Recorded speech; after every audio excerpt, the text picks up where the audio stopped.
I was benefited because it gave me the opportunity. I can't explain that in the local private or village temple, amount of decoration, amount of terracotta plaques. Vishnupur is there, yes, it is the epitome, but so much of things are there. And because they tell a story.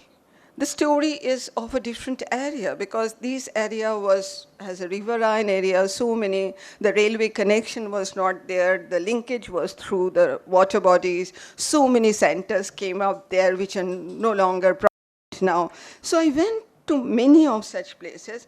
The top one, what you see is, I will show you later, is the Tomluk Rajbari and because what I mean to say, it was a very riverine water-based transport, which clearly was the reason for the flourishing of that area. Because I'm talking about this area, but this story goes everywhere, all along Bengal, Bardhaman and other. I know this area, so I'm talking about it as a sample. And they thrived, they flourished, and this decoration came up. So it's not only temples. I've just given a glimpse. There's a temple, Dalan type, Ratno type, Chala type, bodies, flat. They are different. David McAchan has done a wonderful work. So that's again one of the things when I was an architecture student, it was a Bible for me, that beautiful documentation or categorization, classification of the temple types. Why this happened here? Because this is the place which was Orissa and the Bengal, and Tomluk was there. So this was a confluence of that, and this road where the people were coming and going, sometimes for positive welcome to that, and so there was a lot of cultural interaction happening, and that got reflected in the temple styles of there and their situation. I mean, some of them are just really bad. Some of them had money, they did something which should not be done. The intention was good, but the technique was not there. And sometimes it was good, sometimes it was very, very painted. So, I mean, as I say, I will just take a few of the examples to share that what was the situation. And the pink colored areas are where we selected our sample between these three districts. When we are compiling the report, and what happened is that we found that majority, you can see the pie diagram, that the majority are owned by private people. They are not government. They are not trust. Majority are the private owners. And who are they? There can be churches and other. I'll talk about that later on. The church, this may be the people who are encroaching, and the people who, because if there is a temple, they will do the everyday ritual, but there is a huge crack. They want to do something, don't know what has to be done.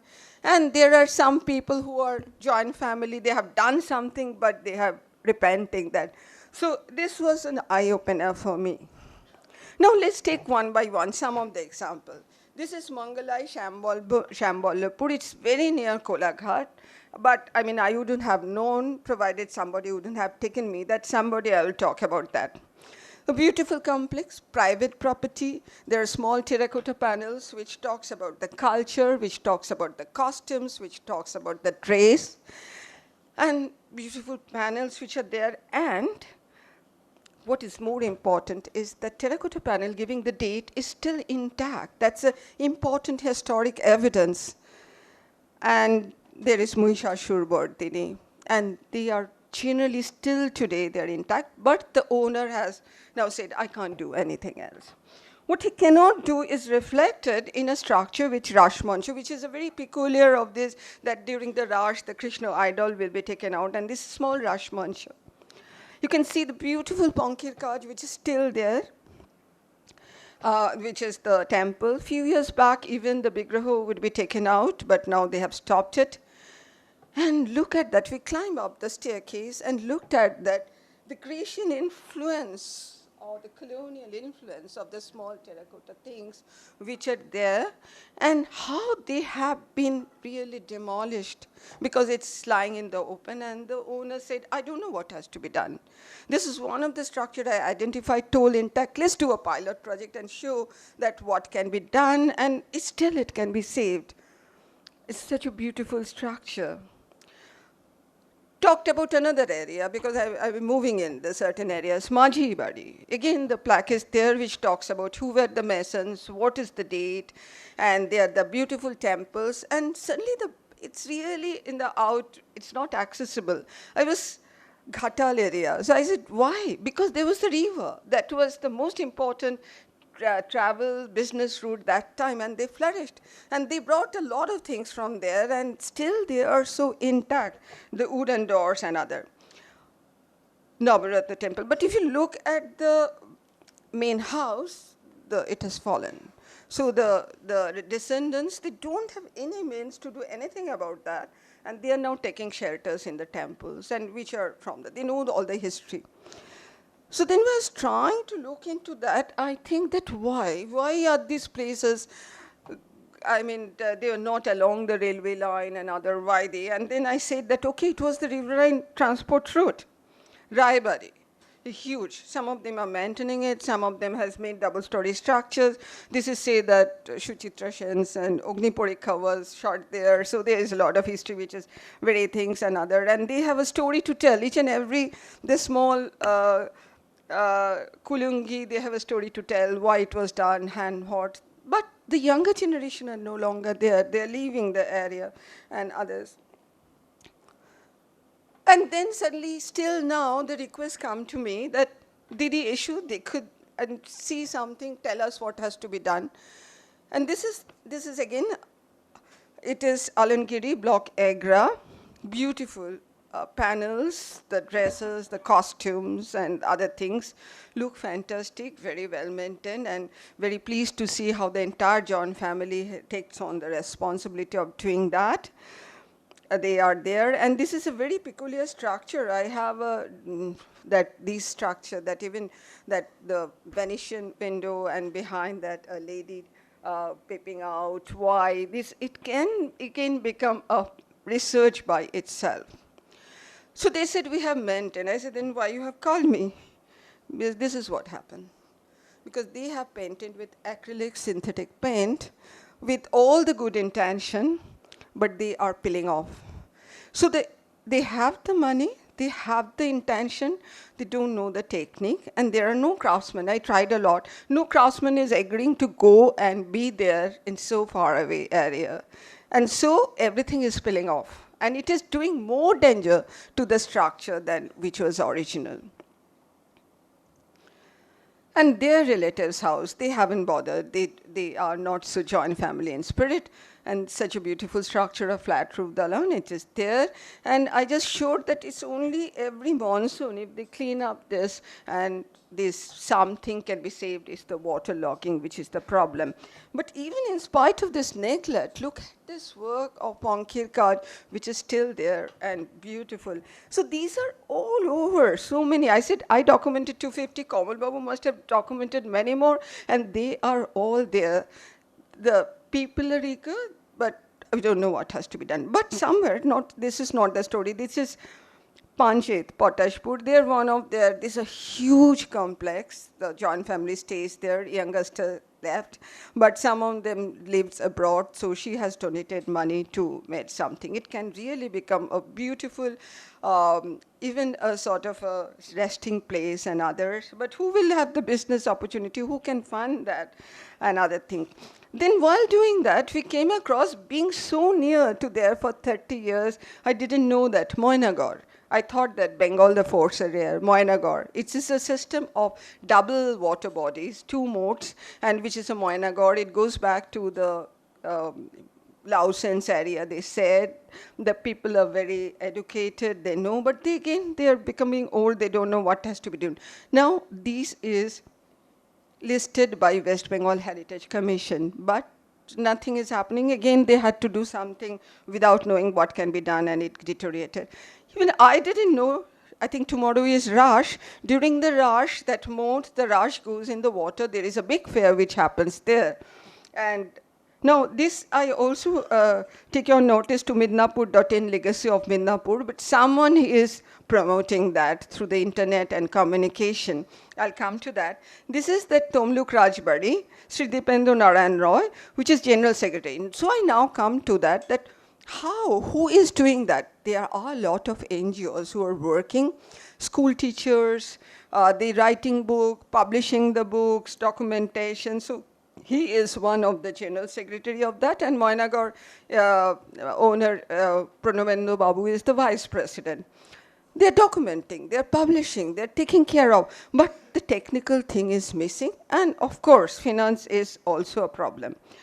There are NGOs. I came across the young people, not only the old people, young people, they are grouping themselves and making a heritage commission. This is a wooden chariot. They came and said, we want to. And they are writing letter after letter to state archaeology, ASI, please take up that.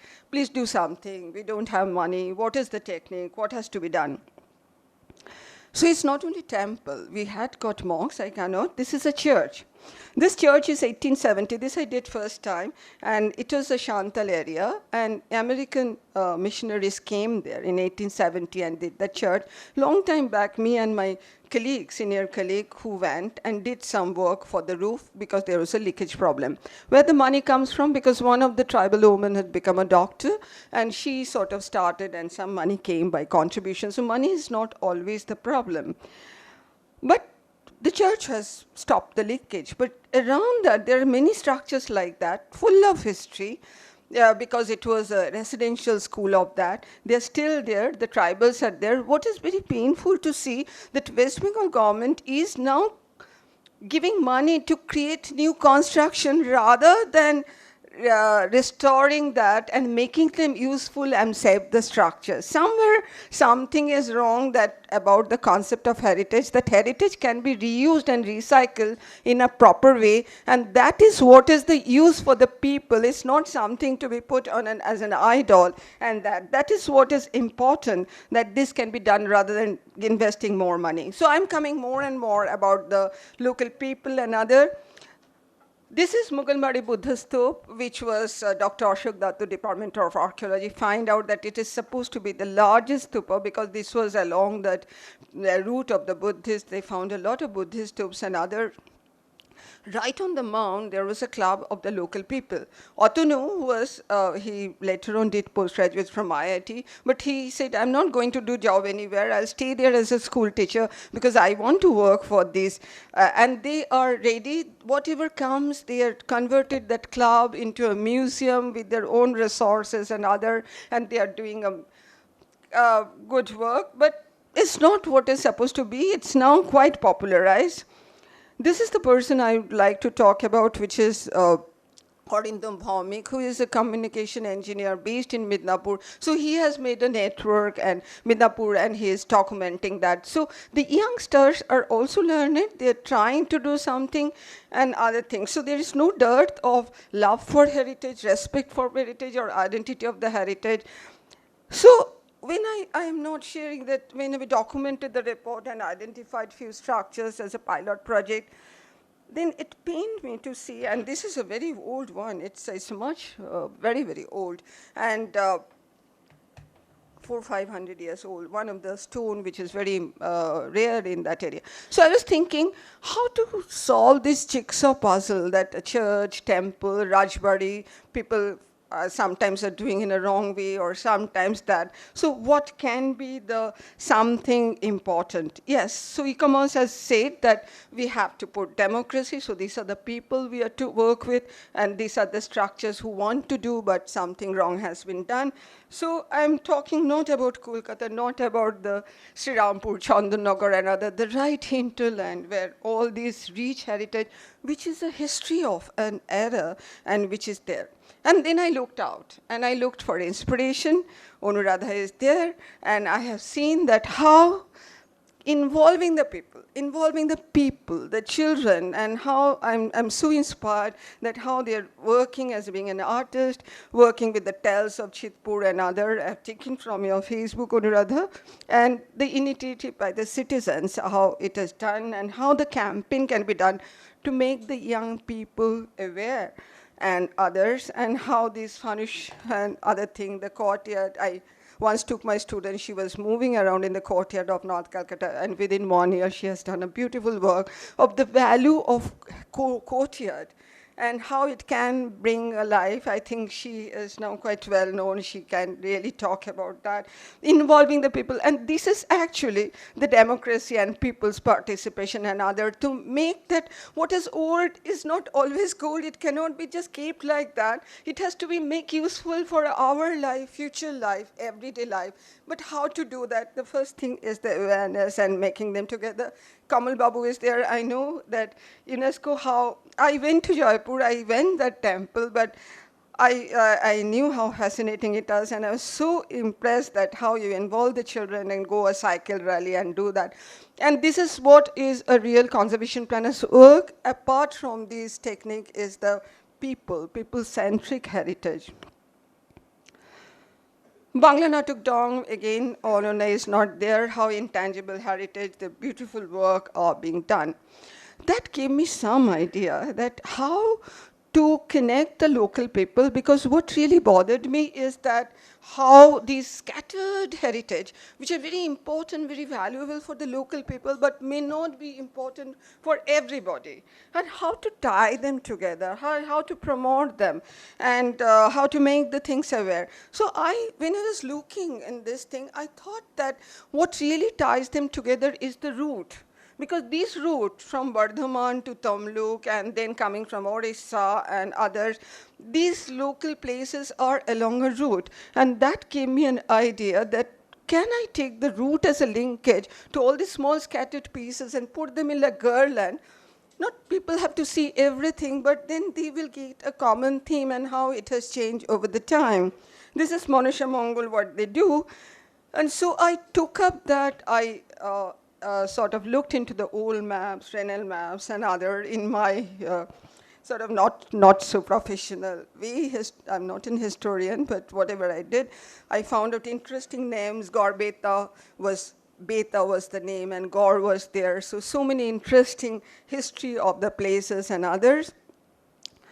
And how this was the pilgrimage route from the Orissa where Chaitanya Dev came, and that's why the influence reflected in the architecture. So that jigsaw puzzle is that why this happened? Where were they? How to put them together? If this story can be told, if this story can be made, but how the story can be told? So in the temples, the story was told by the terracotta plaques and everything. There are some of the roads are there, some of the roads are still not there, visible. So it's trying to, I think it requires more work to put that road, and I tried to make that road, and then what do? That's what I did. I asked the local Podchipta, the Sharnu Chitrakar, again the connection with Bangla, and she comes now very often to IIT, and told them my story. And I said, just start. So how do you connect the thing? Your hero of the story is the road, the route. And that you can make as something which binds them together and make a song out of that. I, in my own way, did some sketches, tried to explain. I gave them very less time. I think this can be further developed. She also didn't know many of the stories, so she was very fascinated. So I wish someday she can come and perform here with the potters, that she made a story, how the road was the route, and takes or binds the layers of history or the times of history. Now, this is what I did. It's not complete. This is just 2 samples of the road. There is a song what she sort of composed, telling the story. And she can be there, she can go and move around, and she can really do a performance. It can become an attraction point. So, and I have videoed everything, videographed her songs and other things, but I was looking for some common theme, and that really said that, okay, all these places can be put together. But still, so the different NGOs can be put together, the tourists can go around, there is a common theme, all the scattered books, documents, people, NGOs, private people are there, but still money may be there, may not be there, intact is there. But also it's important is the technique is not there. So how to bring the technicians there? I tried many times, not many people want to go in these very interior places. So why started, I developed, Dr. Sanghamitra knows that it's an imprint which is impacting research, innovation, and technology. I studied like the doctors, rural doctors, that how with the video and documentation, with pattern recognition, computer science can be done. We made a team, and that how this diagnosis or detection of these common problems can be done. Somebody is sitting in Bombay, somebody is sitting in Delhi, somebody is sitting in Lucknow, but can they sort of guide something, not the major problem, because they're doing sometimes very wrong things, filling up the cracks in a wrong way, which is causing more problem and other thing. So can something be done? I was very happy because, and then I know the local people had to be trained, it has to be rich. So an interface of science and technology and common people. Out of 600 projects all over India, it was selected. I was very happy, but unfortunately that year, DST didn't have funds, so I didn't get the funds, so it is now shelved. And I'm retiring, I don't know what, I hope someday something can be done in this line. I'm sure with the technology, reaching the people to the interior people there, otherwise we lose more heritage. And that's my story, that's I share, that is my experience from people like the NGOs, from whatever learned from the NGOs, and I think lot things can be done. It's not only the technique, it's not only the money, it's putting them together, because the people are very proud of their heritage. They want to do something. But how to make this do in the rural hinterland, not in big cities, is a big question. Otherwise, we're losing that. It's not just keeping Vishnupur, or it's not keeping one temple, because so many of them, the church, the temple, the mosque, the houses, they combine together, they make the whole. The more important is that the people, that how to give them, and that's, I think, that what is the people and democracy is important. And I think, yeah, I'm just in time. With that hope that someday something like that will happen. I haven't been able to do that. I had the dream. Let's see, and thank you.